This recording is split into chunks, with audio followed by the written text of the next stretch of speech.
नमस्कार। बड़ी खबर बड़ी बहस देख रहे हैं आप। मैं हूं आपके साथ अनन्या चतुर्वेदी और चलते हैं आज के मुद्दे की ओर। बात कर लेते हैं यहाँ पर मध्य प्रदेश में शुक्रवार को 46 निकाय चुनावों के चुनाव परिणाम घोषित हो चुके हैं। प्रदेश कांग्रेस अध्यक्ष कमलनाथ के गढ़ माने जाने वाले छिंदवाड़ा में भाजपा ने बड़ी सीन लगाते हुए 4 नगरीय निकाय चुनावों में जीत हासिल की है। 2 निकाय पांडुआ और हर्रई में कांग्रेस को सफलता मिली है, तो वहीं आदिवासी बाहुल्य 28 निकायों में भी भाजपा को जीत हासिल हुई है। सागर जिले के तीनों निकायों पर भाजपा का कब्जा हुआ है, तो वहीं 814 पार्षद पदों में से 417 पर भाजपा, 250 पर कांग्रेस और 131 स्थानों पर निर्दलीय चुनाव जीते हैं। बता दें, कांग्रेस की हार को लेकर पीसीसी अध्यक्ष ने नाराजगी जाहिर की है और इसी को लेकर जिला अध्यक्षों को अल्टीमेटम भी जारी किया गया है। बता दें आपको कि जिला अध्यक्षों को 2 दिन का अल्टीमेटम दिया गया है। निकाय चुनाव की जानकारी नहीं भेजने पर नाराज है नाथ, तो वहीं जिला अध्यक्षों को यहां पर अल्टीमेटम दे दिया गया है। प्रत्याशियों की हार के कारण बताएंगे अब जिला अध्यक्ष। तो वहीं बता दें आपको कि कांग्रेस के जिला अध्यक्षों का ये अल्टीमेटम जो है कहीं ना कहीं बड़े बदलाव की ओर इशारा कर रहा है। साथ ही बता दें आपको कि लगभग 5 अक्टूबर तक हर हाल में जानकारी देने के निर्देश दिए गए थे और ऐसे में 12 अक्टूबर को कांग्रेस में इसके ऊपर मंथन किया जाएगा। तो वहीं निकाय चुनाव परिणाम पर मंथन कांग्रेस करेगी और साथ ही यहाँ पर जिला अध्यक्ष इस पर जवाब देंगे।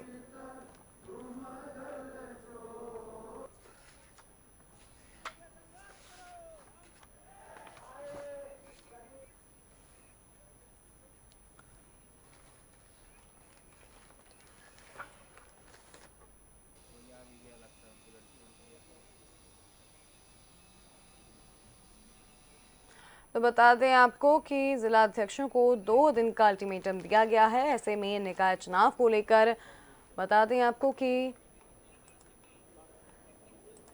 कांग्रेस अब मंथन जो है 12 अक्टूबर को करेगी। हमारे साथ इसी खबर पर चर्चा के लिए कुछ मेहमान जुड़ चुके हैं, सबका परिचय करा दें। हमारे साथ वरिष्ठ पत्रकार चैतन्य भट्ट जी, भाजपा से चेतन सिंह और साथ ही कांग्रेस से अमित तावरे जुड़ चुके हैं। आप तीनों का ही बहुत स्वागत है इस पैनल पर। सबसे पहले चैतन्य भट्ट जी, आपसे जानना चाहेंगे यहाँ पर कि जिस तरीके से अल्टीमेटम जारी किया गया है कांग्रेस के जिला अध्यक्षों को, इस तरह से चुनाव अगर इस स्टैंड का क्या अर्थ निकाला जाए, इस स्टेप को जो है किस तरह से देखा जाए फिलहाल? नहीं, देखिए, कमलनाथ जी प्रदेश कांग्रेस अध्यक्ष हैं। निश्चित रूप से अगर निकाय चुनाव में वैसे तो मुझे नहीं लगता कि बहुत ज्यादा सफलता मिली है, क्योंकि उनको भी सफलता मिली है कांग्रेस को। ये ठीक है कि उतनी सफलता छिंदवाड़ा में कुछ जगह पे बीजेपी ने, जो उनका गढ़ माना जाता है, वहां पर सीटें जीती हैं। लेकिन देखिए, सवाल इस बात का है कि किसी भी चुनाव में जिम्मेदारी समग्र रूप से सबकी होती है, चाहे वो प्रदेश अध्यक्ष हो, जिला अध्यक्ष हो या कोई अन्य नेता हो। अगर आप जीत का सेहरा अपने सिर पे बांधते हैं तो हार का भी आपको जिम्मेदारी लेना चाहिए। ठीक है, अगर आप उनसे पूछ रहे हैं कि किन कारणों से हम हारे हैं या उसके पीछे क्या कारण है, लोगों ने जवाब नहीं दिया, वो ठीक है कि आपने उनको अल्टीमेटम दिया है। लेकिन आफ्टर ऑल पूरे कांग्रेस के लोगों की ही जिम्मेदारी हो किसी भी चुनाव में। जब सेना लड़ती है तो सेनापति की भी जिम्मेदारी होती है कि उस सेना को जिताए। कमलनाथ का गढ़ माना जाता है छिंदवाड़ा। अगर वहां से भारतीय जनता पार्टी ने कुछ निकायों में जीत हासिल की है, तो कुछ जगह ऐसा भी हुआ है कि जो भारतीय जनता पार्टी के पास थी उसको कांग्रेस ने छीन लिया। तो देखिए, ये तो चुनाव में हार जीत चलती रहती है। इसमें आप किसी प्रकार का कोई ऐसा प्रश्न चिन्ह या कोई ऐसा वो नहीं लगा सकते कि हमको जीत ही मिलेगी या हमको हार मिलेगी। लोगों की पसंद होती है। अगर लोकतंत्र में तो सबसे ज्यादा जो जिम्मेदारी है वो जनता की होती है। कौन सी पार्टी की कौन सी बात किस लोगों को पसंद आ जाए, कौन सी योजना, कौन सी नीति उनको अच्छी लगने लगी, उस आधार पर ये तय करता है मतदाता कि हमको किसको वोट देना है। ये बात सही है कि चूंकि सत्ता में है भारतीय जनता पार्टी, तो उसका फायदा हमेशा उपचुनाव में या निकाय चुनाव में मिलता है, क्योंकि लोगों को लगता है कि अगर हम सत्ता से अलग जाएंगे तो हमारे क्षेत्र का जो विकास है वो शायद नहीं हो पाएगा। और ऐसा पिछली बार मुख्यमंत्री शिवराज सिंह चौहान ने कई अपनी आम सभाओं में एक कहा भी था कि अगर आप बीजेपी के महापौर को नहीं जिताओगे तो यहाँ विकास नहीं होगा। तो एक ये बात भी रहती है कि जो पार्टी सत्ता में रहती है उसको इस बात का फायदा मिलता है। लेकिन अगर उन्होंने 2 दिन का अल्टीमेटम दिया है और इस पे मंथन किया जा रहा है, तो अच्छी बात है, मंथन तो करना चाहिए। अगर हार आपकी हुई है तो विशेषकर उन जगहों पर जहां पर वो अजय माने जाते हैं कमलनाथ जी और बहुत लंबे अरसे से वहां पर अपनी सेवाएं दे रहे हैं।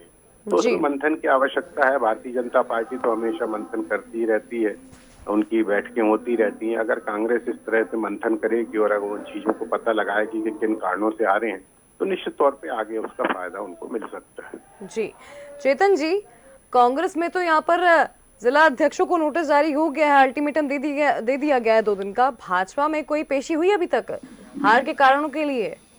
देखिए, भारतीय जनता पार्टी का कार्यकर्ता और भारतीय जनता पार्टी का संगठन वो शून्य की स्थिति में नहीं है, निरंतर चलने वाली प्रक्रिया है। चरैवेति। हम ऐसा नहीं है कि परिणाम आएगा तब समीक्षा करेंगे। अप्रॉक्स आप मान करके चलिए कि किसी भी चुनाव परिणाम का 80% चुनाव का परिणाम कार्यकर्ताओं को, नेताओं को, संगठन को पता रहता है कि फलाने क्षेत्र में क्या होने वाला है।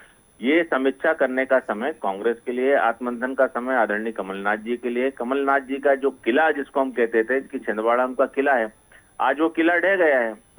भारतीय जनता पार्टी के किसी भी किले पर अगर इस प्रकार की आफत की अगर कहीं सुगबुगाहट भी चालू हो जाएगी तो सबसे पहले उस पिलर को पकड़ करके बैठने वाले कार्यकर्ता आज भी भारतीय जनता पार्टी में लगातार काम करते हैं।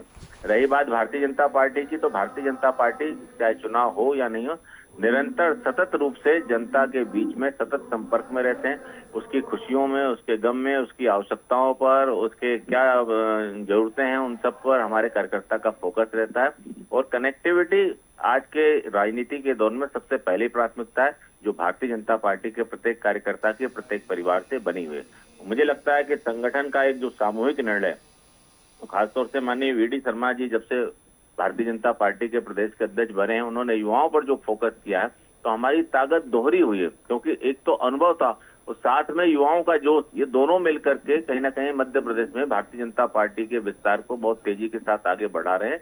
आने वाले समय में भारतीय जनता पार्टी और भी ज्यादा मजबूती के साथ इस मध्य प्रदेश में अपना जनाधार बढ़ाएगी। आदरणीय कमलनाथ जी जिलाध्यक्ष की समीक्षा करने की बात करें, आप इतने, आपके जब गृह क्षेत्र में इस तरह के परिणाम आते तब बात करते हो। आप राजधानी के चुनाव में नहीं देखते हो कि भोपाल शहर में जो राजधानी है, जहां पर सारे बड़े नेता आपके रहते हैं, यहाँ पोलिंग बूथ पर बैठने वाले आपके लोग नहीं है, तब आपको समीक्षा करने का समय नहीं मिला या उस पर आपका संज्ञान लेने का अवसर नहीं मिला।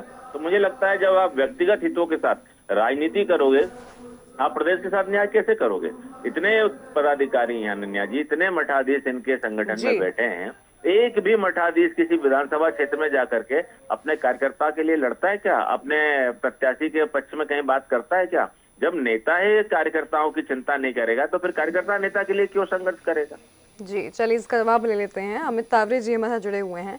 अमित तावरे जी, इस अल्टीमेटम का क्या परिणाम यहाँ पर देखने को मिलने वाला है? 12 अक्टूबर के पहले की बात मैं कर रही हूँ यहाँ पर, और साथ ही जो बात यहाँ पर चेतन सिंह जी कह रहे हैं, क्या जवाब देंगे आप इसका?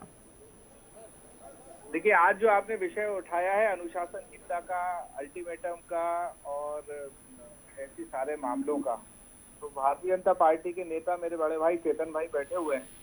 आपको याद होगा कि जब मध्य प्रदेश में उपचुनाव होने थे सरकार गिरने के बाद, तो उन उपचुनावों में सांची विधानसभा को लेकर, दमोह विधानसभा को लेकर भारतीय जनता पार्टी के प्रदेश अध्यक्ष वीडी शर्मा जी ने डॉक्टर गौरीशंकर शेजवार जी को, जयंत मलैया जी को नोटिस दिया था। उस नोटिस के बाद उमा भारती जी ने स्पष्ट तौर पे कहा कि बीडी, मैं ये कार्रवाई नहीं चाहती हूँ। तो बताएं चेतन भाई, आज उस अल्टीमेटम का और अनुशासनहीनता का क्या हुआ? तो ये तो स्थिति है इनके यहाँ। मुझे लगता है कि भारतीय जनता पार्टी के सबसे कमजोर प्रदेश अध्यक्ष हैं विष्णुदत्त शर्मा जी। इधर शिवराज जी का प्रेशर रहता है, वहां उमा जी का प्रेशर रहता है। ये बात तो एक बात हो गई।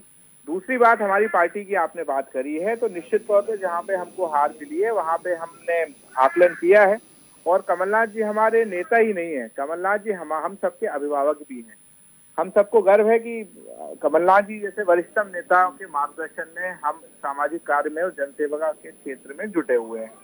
और रही बात कमलनाथ जी की, कमलनाथ जी के अनुभव की, और रही बात मध्य प्रदेश कांग्रेस के नेताओं की या विधायकों की, कौन किस क्षेत्र में जाता है नहीं जाता है, मुझे लगता है भारतीय जनता पार्टी के नेता किस चश्मे से देखते हैं, मुझे तो ये समझ में नहीं आता।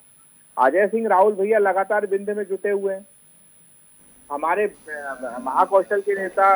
लेकिन अमित तावरे जी, परिणाम जो है वो बात करते हैं, परिणाम तो साफ आए नहीं, लेकिन आपके गए थे, पता नहीं भारतीय जनता पार्टी के नेताओं को क्यों नहीं दिखता है। लेकिन अमित तावड़े जी, यहाँ पर अगर हम परिणामों की बात करें तो कांग्रेस के परिणाम इतने अच्छे नहीं है जितनी आप बात कर रहे हैं। अगर यहाँ पे ये नेता एक्टिव हैं तो परिणाम कांग्रेस के इससे क्यों नहीं आते हैं? देखिए, परिणाम अच्छे रहे या नहीं रहे, आप मुझे एक बात बताइए, 2003 से लेके अब तक नगरीय निकाय में क्या हमको इतनी बड़ी बढ़त मिली है? आप लोग ही कहते थे, भारतीय जनता पार्टी के नेता कहते थे कि कांग्रेस जो है वो शहरों की पार्टी नहीं बची। अब 5-5 नगर निगमों में जनता ने हमारे ऊपर विश्वास जगाया, और ये कमलनाथ जी की अथक मेहनत और लगनशीलता का परिणाम है कि आज हम इस स्थिति में खड़े हुए हैं। तो हमारे लिए आगे जाने वाली बात है। कमलनाथ जी भी लगातार बोलते हैं कि मैं तो ये देखता हूँ कि हम पहले कहाँ खड़े थे, और ये जो बौखलाहट है भारतीय जनता पार्टी के नेताओं में, कमलनाथ जी के लिए स्वाभाविक है, क्योंकि 2018 में भी जब मध्य प्रदेश में मुख्य विधानसभा के चुनाव होना थे, आम चुनाव, उस समय 6 महीने पहले कमलनाथ जी ने प्रदेश कांग्रेस अध्यक्ष की कमान संभाली थी। वो 6 महीने के अंदर ही घर बिठा दिया था शिवराज जी को। तो ये जो इनमें बौखलाहट है, लगातार सोते उठते बैठते समय लगातार कमलनाथ जी के ऊपर आरोप लगाते हैं ये लोग। आप देखिए, नगर निगम छिंदवाड़ा के कमिश्नर को किस तरीके से दुर्भावना से हटाया गया। तो ये कहीं ना कहीं कमलनाथ फोबिया जो है इन लोगों को, वो जायज है, और ये आने वाले समय में 2023 में एक बार फिर लोगों की चुनी हुई सरकार बनेगी, सौदेबाजी की सरकार नहीं बनने वाली है। चैतन्य जी, इन 46 निकायों को लिटमस टेस्ट कहा जा रहा था विधानसभा के पहले। अब ऐसे में यहाँ पर कांग्रेस की स्थिति जो है वो तो फिलहाल गड़बड़ है। वहीं दूसरी ओर देखा जाए तो निर्दलीय भी जो है, अगर सीटों में देखा जाए तो 131 पार्षद जो है वो निर्दलीय चुनकर आए हैं। साथ ही अगर देखें तो 250 सीटें यहाँ पर कांग्रेस के हाथ लगी हैं। अब ऐसे में 12 अक्टूबर को जो महामंथन होने जा रहा है, कांग्रेस के उन हारे हुए पार्षदों को भी बुलाया गया है इस सम्मेलन में, जहां कमलनाथ जो है अपना संबोधन देने वाले हैं। तो इस सम्मेलन को किस तरीके से देखते हैं आप यहाँ पर? और साथ ही विधानसभा के पहले लगातार सम्मेलन यहाँ पर कांग्रेस कर रही है, कमलनाथ की स्ट्रैटेजी क्या है इसके पीछे? नहीं, देखिए, अगर कोई चुनाव हुआ है और उसमें अगर हार हुई है पार्टी, तो निश्चित तौर पे उन हार के पीछे क्या कारण थी, ये उन हारे हुए प्रत्याशियों से ज्यादा बेहतर समझा जा सकता है, क्योंकि वो जब बताएंगे कि हमको क्यों हार मिली, उसमें क्या कारण थे, भारतीय जनता पार्टी की लोकप्रियता थी, या हमारे नेताओं की अकर्मण्यता थी, या उनका आना जाना नहीं था, या जो कुछ भी है, जो भी बात होगी वो हारे हुए प्रत्याशी ज्यादा बेहतर ढंग से बता सकते हैं। दूसरी बात, प्रत्याशी चयन की भी बात होती है इसमें कि प्रत्याशी का चयन आपने किस तरह से किया है, अगर सर्वे के आधार पे किया है तो किन लोगों से सर्वे करवाया आपने, क्या बड़े नेताओं ने अपनी हामी भरी थी कि इस व्यक्ति को टिकट दी जाए। तो ये बहुत सी चीजें होती हैं जब कोई पार्टी, बड़ी पार्टी है जो अभी आप देखिए कि 18 के चुनाव में उसने सत्ता हासिल की थी, तो एक बड़ी पार्टी है, वो निश्चित रूप से ऐसे मंथन उसके लिए आवश्यक भी है, क्योंकि जब आप फीडबैक लेते हो अपने कार्यकर्ताओं से, अपने संगठन के नेताओं से, तो आपको ये पता लगता है कि हम कहाँ कमजोर हैं और उस कमजोरी को हम कैसे दूर कर सकते हैं। ये एक मंथन का विषय जो है वो निकल के आता है। जहां तक भारतीय जनता पार्टी की बात है, तो मुझे लगता है कि भारतीय जनता पार्टी सतत रूप से इस तरह के मंथन करती रहती है। उनके जो प्रदेश अध्यक्ष हैं वो भी लगातार दौरा करते हैं, कभी इधर कभी उधर। तो एक जो कनेक्शन होता है कार्यकर्ताओं का, वो काफी तेजी से बढ़ता है, क्योंकि आप अगर लगातार जाते रहते हैं, दूसरे शहरों में भी जाएंगे, तो वहाँ का जो कार्यकर्ता वो उत्साहित होता है। दूसरी बात, जब कोई बड़ा नेता आता है तो एक उत्साह का सृजन भी होता है, वहाँ के संगठन के लोगों में, कार्यकर्ताओं में जय जयकार होती है, पोस्टर बैनर लगते हैं, तो एक जो कनेक्शन होता है, कनेक्टिविटी जमती है जो बड़े लीडर से और कार्यकर्ताओं के बीच में, तो वो भी एक बहुत जरूरी है। कमलनाथ जी ठीक है कि कुछ जगहों पे गए हैं, लेकिन जिस तरह से पूरा प्रदेश का दौरा करना चाहिए, उसमें वो कहीं ना कहीं पीछे रह जाते हैं।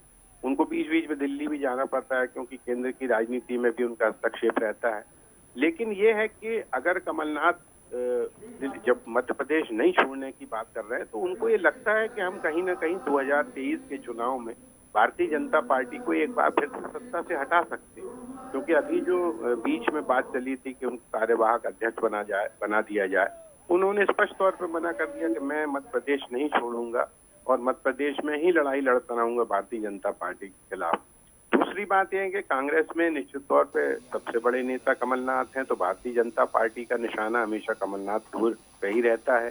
दिग्विजय सिंह की जहां तक बात है, तो दिग्विजय सिंह को ज्यादा गंभीरता से भारतीय जनता पार्टी लेती नहीं है, लेकिन कमलनाथ की जो साफ गोई है वो कहीं ना कहीं भारतीय जनता पार्टी को लगता है कि ये हमें घेरने की कोशिश कर रहे हैं, और इसलिए भारतीय जनता पार्टी का निशाना हमेशा कमलनाथ से रहता है। और चूंकि वो कांग्रेस के प्रदेश अध्यक्ष भी हैं, पूर्व मुख्यमंत्री भी रह चुके हैं, और लगातार प्रयास में है कि हम किस तरह से एक बार पुनः सत्ता में आ जाएं। एक बार तो आ ही गए थे, वो एक अलग बात है कि अपनी पार्टी के अंतर्द्वंद और दो बड़े नेताओं के झगड़े में सरकार चली गई, अन्यथा 5 साल तक उनकी सरकार चलती। और अगर हो सकता है कुछ बहुत अच्छे काम करते तो अगले 5 साल के लिए भी उनको सत्ता सौंप दी जाती। जी चेतन जी, यहाँ पर जिस तरीके से देखें तो एक बात यहाँ पर अमित तावरे जी ने कही थी कि बौखलाई हुई है भाजपा, इसीलिए जो है यहाँ पर इस तरीके से दौरे कर रही है, इस तरीके से जो है बैठकें करती है। वहीं अगर देखा जाए तो कई जगहों पर जो है सीएम शिवराज सिंह चौहान भी पहुंचे थे, प्रदेश अध्यक्ष भी पहुंचे थे। मान लिया छिंदवाड़ा में आपने कई सीटें जो है हासिल कर ली हैं, लेकिन इसके बावजूद जो है 2023 को लेकर जो तैयारियां हैं वो भाजपा में किस तरह चल रही हैं? अब देखा जाए यहाँ पर जिस तरीके से खबरें सामने कांग्रेस से आ रही हैं, ऐसी खबरें भाजपा से अंदर के सामने क्यों नहीं आ रही है इस वक्त में? देखिए, भारतीय जनता पार्टी में मैंने फिर से आप अनन्या जी इस संगठन को समझिए, कोशिश करिए। ये केवल चुनावी पार्टी नहीं है। हम केवल चुनाव लड़ने के लिए बैठ के नहीं करते, हम चुनाव लड़ने के लिए ही लोगों के बीच में नहीं जाते।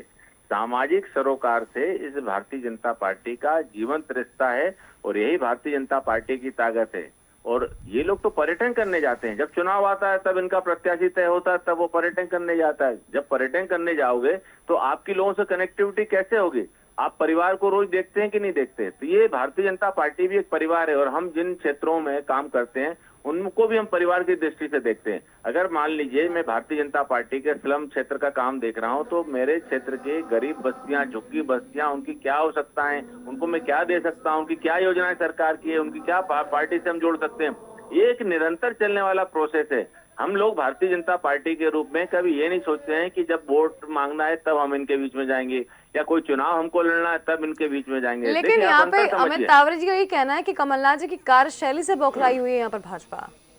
अगर हम कमलनाथ जी की कार्यशैली से बौखलाए हैं तो बहुत अच्छी बात है। फिर तो 29 में से 28 सीट हमारी आएगी, फिर तो लोकसभा में भी।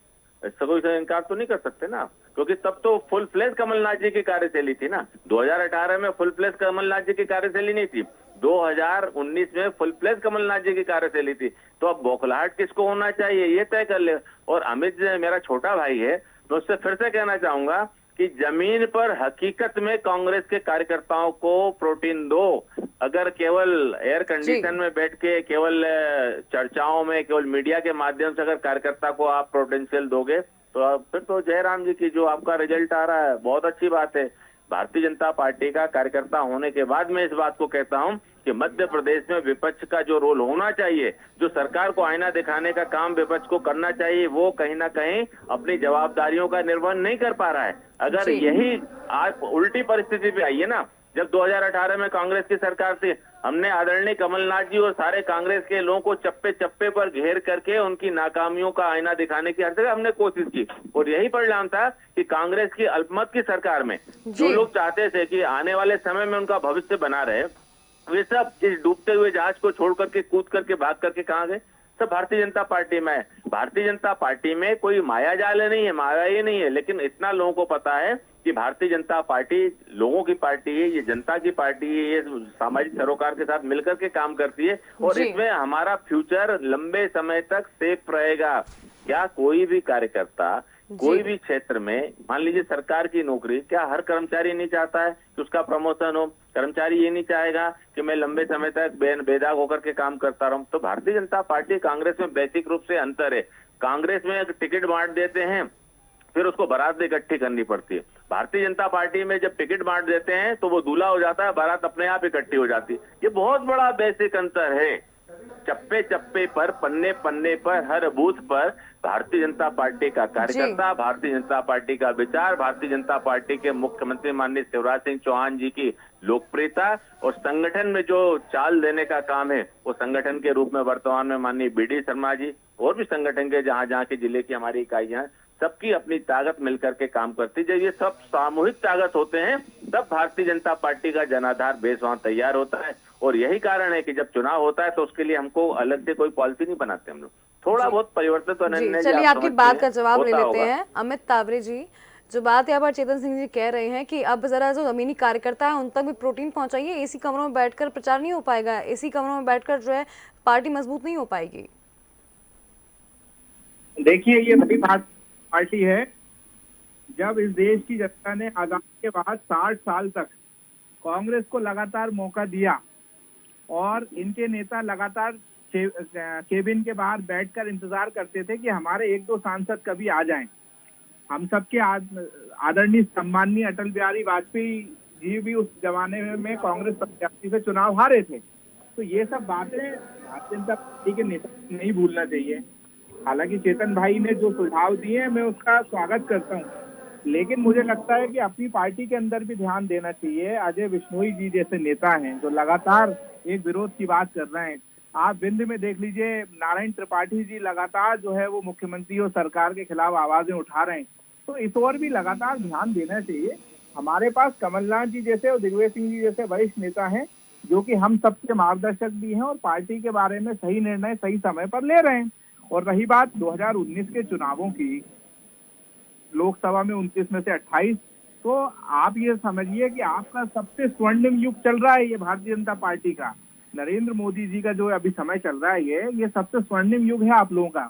लेकिन उसके बाद भी कांग्रेस पार्टी के जो 5 सबसे बड़े रिकॉर्ड हैं, चाहे राजीव जी के जमाने में जो हमको विजय मिली हो, इंदिरा जी के जमाने में मिली हो, आप 5वें नंबर के रिकॉर्ड पे भी अभी नहीं पहुंच पाए हो, उतनी सीटें नहीं दी है। तो ये जनता जनार्दन है, पहले हम थे, आज आप हो, कल फिर हमको जनता मौका देगी। चलिए, समय का अभाव है, यहाँ पर इस चर्चा को विराम देते हैं। बहुत धन्यवाद यहाँ पर अमित तावरे जी, चैतन्य भट्ट जी और चेतन सिंह जी। बिल्कुल आप तीनों का बहुत धन्यवाद हमारे साथ यहाँ पर जुड़ने के लिए। तो बिल्कुल जिस तरीके से अल्टीमेटम यहाँ पर जिला अध्यक्ष को दिया गया है, साफ बात है कि किस क्षेत्र में क्या दिक्कत है, क्या कारण रहे हैं, अब इसका जवाब यहाँ पर जो है जिला अध्यक्ष देंगे। साथ ही यहाँ पर जिस तरीके से 12 अक्टूबर को महामंथन होना है, यहाँ पे हारे हुए प्रत्याशियों को भी इसमें आमंत्रित किया गया है और कमलनाथ का संबोधन भी है। अब ऐसे में देखना ये होगा कि क्या संदेश यहाँ पर जाता है, साथ ही क्या कारण यहाँ पर प्रत्याशी यहाँ पर हारे हुए जो हैं वो बताते हैं हार के, और किस तरीके से जो है 2023 के पहले यहाँ पर जिम्मेदारियां अब सौंपी जानी है। इन सभी को लेकर जो है कमलनाथ की कार्यशैली अब तेज हो गई है। लगातार जिम्मेदारियां जो हैं अब वो यहाँ पर मुझे लगता है कि जल्दी सौंप दी जाएंगी और समीक्षा जो है लगातार यहाँ पर अब कांग्रेस में होना शुरू हो जानी चाहिए और ये शायद उसी का पहला कदम है। फिलहाल बड़ी खबर बड़ी बहस में मुझे दीजिए इजाजत। आप देखते रहिए DNN। नमस्कार।